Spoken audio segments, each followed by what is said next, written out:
Bien, como lo prometido es deuda, vamos a ver ahora cómo hacer un PERT o una programación por el camino crítica y con eso ya no les debo nada. Bueno, les debo las próximas clases, no les debo nada de la clase 8. El PERT o camino crítico se usa en administración y gestión de proyectos y básicamente lo que busca encontrar este método es el camino crítico, que es una secuencia de actividades que representa el tiempo más corto en el que es posible completar el proyecto. La duración del camino crítico es lo mínimo que puede durar el proyecto entero y si hay un retraso en una actividad que forma parte del camino crítico, ese proyecto se va a atrasar en la misma cantidad de tiempo que se atrasó esa actividad. La ruta con duración cercana a la crítica son otras rutas que permiten llegar al final por otros caminos, pero que en realidad llevarían menos tiempo, o sea, no llegarían al final, sino que al sumar los tiempos daría menos, pero habría alguna actividad más corta que no forma parte de la ruta crítica, ya la vamos a ver, se llama subcríticas y hay que controlarlas, porque si una de esas tareas se atrasa en exceso, también puede llevar a retrasar la duración total del proyecto. La cadena o camino crítico muestra la dependencia y se puede agregar, cuando uno dice la cadena crítica, los recursos o el financiamiento que uno va a necesitar durante el proyecto y si un recurso no está disponible puede significar que eso produzca un atraso del proyecto. O sea que no solo son previsiones de tiempo, sino también son previsiones de recursos y financiamiento porque normalmente los recursos son compartidos por varias actividades que lo utilizan de manera secuencial. Básicamente PERT y camino crítico son lo mismo, solamente que uno de los casos, el PERT, utiliza tiempos probables, o sea, toma un tiempo medio de realización de una actividad y fija límites de cuánto sería la variabilidad de ese tiempo, o sea, con cierta probabilidad, recuerden lo que ven en estadística de los famosos tres sigmas, uno puede tardar un poco menos o uno puede tardar un poco más, con lo cual las estimaciones de tiempo de PERT son rangos de duración del proyecto, entre un mínimo de tanto y un máximo de tanto para cada actividad y para el proyecto. Mientras que el método del camino crítico que, que vamos a hacer toma los tiempos como ciertos o reales, como si uno conociera exactamente la duración de cada actividad. Los métodos son básicamente el mismo, cambia que uno utiliza un criterio probabilístico y el otro un criterio determinístico para la duración de la actividad. El método consiste en identificar todas las actividades, como ya lo vimos, ver las relaciones de precedencia o dependencia, que ya lo vimos, y tener los tiempos asignados a la duración de cada actividad. Se construye una red con base a nodos y actos o segmentos que representan las actividades. Antes las actividades eran nodos o cajitas, ahora las actividades son segmentos o vectores y se realizan los cálculos para identificar la llamada ruta o camino crítico y las holguras de las actividades no críticas, esto es, cuánto changüí tenemos para atrasarnos o adelantarnos en el inicio de una actividad.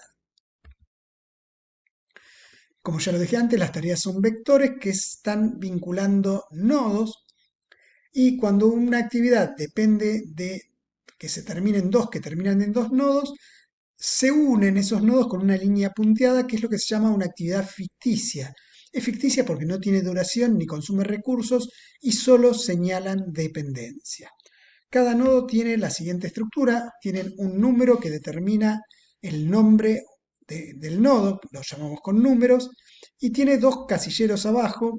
Uno representa la fecha de iniciación tardía, cuánto es lo más tarde que se puede llegar a ese nodo sin que se retrase todo el proyecto. Y la fecha de iniciación temprana nos dice cuánto es lo más temprano que se puede iniciar una actividad que llega a ese nodo sin que tampoco implique ninguna demora en el resto de las actividades. La fecha de iniciación temprana, lo que ya les dije, el último nodo, el nodo n, el nodo final, tiene como fecha la duración total del proyecto. Yo ahora voy a desarrollar esto con el mismo ejemplo de la torta. Eh, la característica que tiene el camino crítico es que la fecha de iniciación temprana y la fecha de iniciación tardía de las actividades que llegan o salen de ese nodo son las mismas. Y por eso son críticas, no se pueden ni adelantar ni atrasar. Entonces tenemos el camino crítico y tenemos nuestra tabla de actividades con la duración y las dependencias. Y empezamos con un nodo, que es el nodo 1, donde se va a iniciar todas las actividades. Es el que empieza en el tiempo cero. Y vamos a terminar con un nodo 6, que es donde terminan todas las actividades, que es el nodo que llamamos n, que va a tener la duración total del proyecto. Entonces empezamos, ponemos, la actividad A dura 40 minutos y va entre el nodo 1 y el nodo 4 y no depende de nadie, por eso sale del nodo 1 que es el nodo inicial. La actividad que llamamos C dura 10 minutos y sale también del nodo 1 porque no dependía de nadie y llega al nodo 2. Y la actividad B, que dura 15 minutos, sale del nodo 1, que es el inicio del proyecto, y llega al nodo 3. Entonces lo que hago ahora es ver eh, cómo marco la dependencia de la actividad D, que era verter la mezcla en el molde.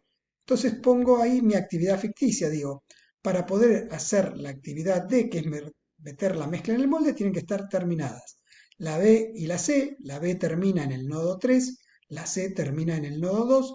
De esas dos actividades terminadas va a salir la D, que dura 2 minutos. La actividad E, que es cocinar, que depende de la A y de la D, como las dos terminan en el nodo 4, sale desde el nodo 4, no hace falta ninguna actividad ficticia, dura 10 minutos.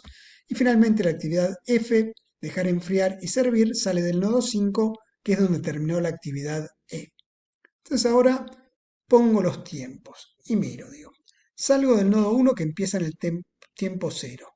Para llegar al nodo 2, el recorrido son 10 minutos, o sea que la fecha de iniciación temprana de una actividad que empiece en el nodo 2 va a ser 10 minutos. En el caso de la actividad B, tarda 15 minutos en llegar al nodo 3, quiere decir que la fecha de iniciación temprana de una actividad que empiece en el nodo 3 va a ser 15 minutos, el camino que tardo en llegar por B, porque por el camino C, que eran 10 minutos, tengo la actividad ficticia, pero con los 10 minutos no llego al nodo 3. Tengo que llegar por el camino B, que tarda 15 minutos. Para llegar al nodo 4, tengo dos caminos. Un camino que es a través de la actividad A, que tarda 40 minutos, y otro camino que es a partir de la actividad B, C y D, que tarda 17 minutos. Pero si no está terminada la actividad A, no puedo iniciar una actividad que empieza en ese nudo, por lo tanto tengo que poner ahí el camino más largo que me lleva a ese nudo, que son los 40 minutos que implica la actividad A. Para llegar al nodo 5 voy por la actividad D, son 10 minutos, y para llegar al nodo 6 voy por la actividad F, que suma 30 minutos más.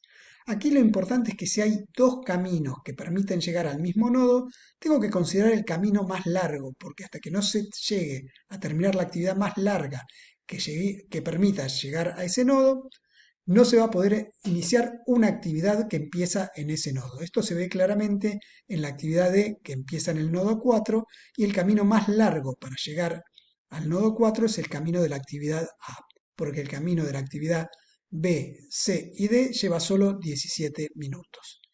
Luego lo que se hace es poner la fecha máxima, o sea, la máxima duración del proyecto en el nodo 6 y empezar a restar. Del nodo 6 para llegar al nodo 5 tardo 30 minutos, me vuelve a dar 50 minutos. Del nodo 5 para llegar al 6 tengo un solo camino que son 10 minutos, que es la actividad D, y me lleva a 40 minutos. Pero para llegar al nodo 3 a partir del nodo 4, llego en 2 minutos, que es la actividad D. Resto 2 minutos y a los 38 minutos yo podría llegar al nodo 3. Y eso mismo ocurre con el nodo 2 porque la actividad que los vincula es esa actividad ficticia, la punteada. Y la característica que tiene el camino crítico es el que une los nodos que tienen misma fecha de iniciación temprana que de iniciación tardía. Y esas actividades que van por ese camino son las que no se pueden atrasar y adelantar. Ese es el camino crítico que me marca la duración del proyecto. La actividad D, la actividad B y la actividad C, que no están entre nodos críticos porque tienen distinta fecha de iniciación temprana y tardía, no son críticas. Esas actividades tienen una holgura.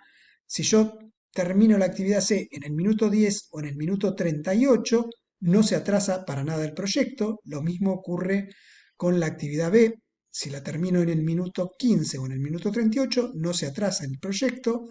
Y lo que pasa con la actividad 2 es que puede empezar o bien en el minuto 15, si terminé allá la B, o bien en el minuto 38 y tampoco se atrasa el proyecto. Esto se puede llevar a un diagrama que representa lo que se llama el camino crítico, que son el conjunto de las actividades críticas, una detrás de la otra, en este caso son A, E y F, y las que van entre nodos no críticos, como lo dije antes, son las que tienen holgura, que pueden empezar más tarde o más temprano y no atrasan el proyecto. El ejemplo es el mismo que ya había hecho antes, la actividad dura 10 minutos, pero tiene una holgura de 28 minutos, porque la puedo terminar en el minuto 15 o en el minuto 38 y no se atrasa el proyecto. Las actividades críticas son necesariamente secuenciales, pero las no críticas se pueden hacer en paralelo o secuenciales según convenga para asignar el personal y los recursos. Una forma de dibujar el cronograma en un diagrama calendario es representar el tiempo en un eje horizontal y poner los nodos críticos uno detrás de otro y los nodos no críticos separarlos. Entonces ahí vemos la actividad A, E y F, que es la base de este diagrama, son las actividades críticas. Y las actividades que tienen holgura me marcan la diferencia que había entre los nodos no críticos. La actividad B podía empezar en el minuto 0, pero era necesario que estuviera terminada en el minuto 38 para que no se atrasara el proyecto. La actividad C tiene la misma característica. La actividad D a todo trapo se puede empezar en el minuto 15 si es que están listas B y C, pero tiene que estar terminada en el minuto 40, es una actividad con mucho holgura, y en este caso yo ya ubiqué esas actividades de manera secuencial. Ahí se ve que la B empieza después de la C y la D empieza después de la B, y puedo utilizar los mismos recursos humanos, por ejemplo, para hacer esta actividad, y es lo que hacemos cuando hacemos una torta. Ponemos a calentar el horno y podemos hacer una actividad, después otra y después otra, siendo una sola persona.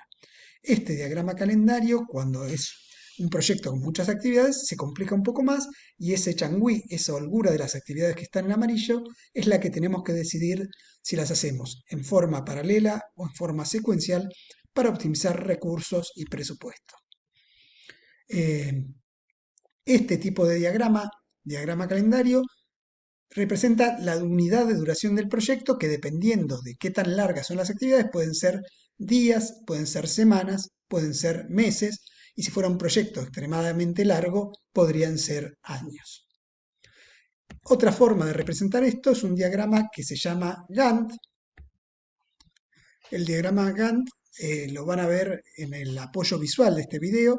Es un diagrama que es igual al diagrama calendario, solo que para hacerlo lo hacemos en una tabla de Word y lo que hacemos es pintar casilleros y en lugar de tener vectores con flechitas, tenemos celdas pintadas. Pero eso lo pueden ver en el material que está adjunto a este video, así que lo miran ahí y con esto damos por terminada la clase número 8 de nuestro curso. Nos escuchamos y nos vemos la semana que viene o si aparecen lunes o jueves en las clases presenciales, pueden plantear ahí sus dudas. Hasta la próxima.